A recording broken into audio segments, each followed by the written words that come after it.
আমি most of the coaching সেন্টার্সের যে speaking এর যে গাইডলাইন যেটা হয়, যে লেকচার শিটগুলো আমি দেখি বা দেখলাম, এবারও যে দেখলাম কয়েকটা জায়গায় আমি দেখতে থাকি, সেখানে স্পিকিং এর জিনিসগুলো কিরকম করে করা হয়।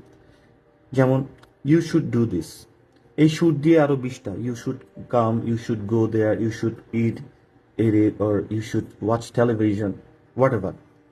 তারপরে I am suppose to eat rice, he is accustom to watching television, এটা দিয়ে 20টা করো। 10 শিখছি, I have been doing since morning, you have been doing since morning, he has been eating since morning.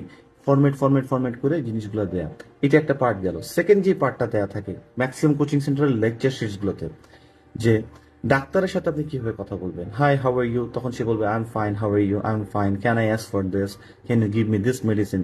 হোটেলে যে কি কথা বলবেন, can I place this order, what do you have for today, what's the special in your restaurant today, কিছু একটা। এই জিনিসগুলো রিক্সাওয়ালার সাথে কিভাবে কথা বলবো, শপকিপারের সাথে কিভাবে কথা বলবো, ছেলের সাথে কিভাবে কথা বলবো, মার সাথে কিভাবে কথা বলবো, এই ফরম্যাটগুলো দিয়ে দেয়, এই ফরম্যাটগুলো দিয়ে দেয়। আমার কথা হচ্ছে এই জিনিস করে কেউ কি স্পিক করতে পারে? এবং তোমরা জাস্ট নিজেরাই বলো তোমাদের এক্সপিরিয়েন্স থেকে, আমি আর ডানে বামে যাচ্ছি না।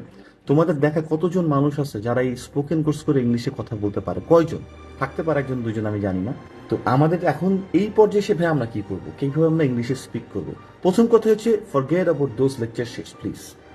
সেটা হোক অনলাইনে, সেটা হোক অফলাইনে, সেটা হোক মানে তোমাদেরকে দেওয়া হয়েছে, এইগুলো করে স্পিক করতে পারবো না। তুমি কি, আর তুমি আমি কি স্টুপিড নাকি কি? আমরা কি? প্রথম কথা হচ্ছে, তোমার আমি কেন ফরম্যাট দিব ডাক্তারের কাছে গেলে কেমনে কথা বলতে হয়? তুমি অতটুকু দিয়ে কি করবা? ডাক্তারের শুধু যাওয়ার সময় তোমার ইংলিশ কথা বলতে হবে কোনো ডাক্তারের কাছে? না ভাইয়া, বাংলাদেশে তো ডাক্তারের সাথে যেমন ইংলিশ কথা বলতে হয় না, পারপাসের সাথে আসো। ইংলিশ কথা কেন বলতে হয়? সেটা অনেক ভাস্ট একটা এরিয়া। আমি রেস্টুরেন্টে যাই ইংলিশে কেন কথা বলবো? কেন রেস্টুরেন্টে যাই ওই 4-5 লাইন ইংলিশে কথা বলবো, তারপরে যখন ও তোমার বলবে যে হাউ ওয়াজ ইউর ডে, তখন তো তুমি আর পারবে না। এটা তো শিখি নাই রেস্টুরেন্টের কোনো কথা। হাউ ওয়াজ ইউর ডে যদি কেউ জিজ্ঞাসা করো ওয়েটার, তাহলে আমি কি বলবো? আমার ডে কেমন কেমন ছিল? Doesn't make sense. তো আমি তোমাদেরকে এটাই বলতে চাচ্ছি যে জায়গা যতটা যেটাই থাকুক না কেন, একটু বোঝার চেষ্টা করো। ওই ফরম্যাট বা টেমপ্লেট শিখে কেউ ইংলিশ স্পিক করতে পারে না, করলেও ওইটা কিছু দূর 2-4 লাইন যায়, তারপরে তুমি আটকে যাবা। তুমি তো টেমপ্লেটে শিখছো he is doing his work, এখন তুমি বলতেছো আচ্ছা দে হয়ে গেছে, they is doing their work. So তোমাকে তো গ্রামার বুঝতে হবে। তুমি তো প্রতিবার এই জিনিসটা বললে হবে না। তুমি যদি আইএলটিএস পরীক্ষা দাও, পিটিএ দাও, তুমি যদি কিউএ দাও, যেটাই দাও না কেন, তুমি ডুওলিঙ্গো দাও, যাই দাও না কেন, তোমাকে ইংলিশ তো জানতে হবে।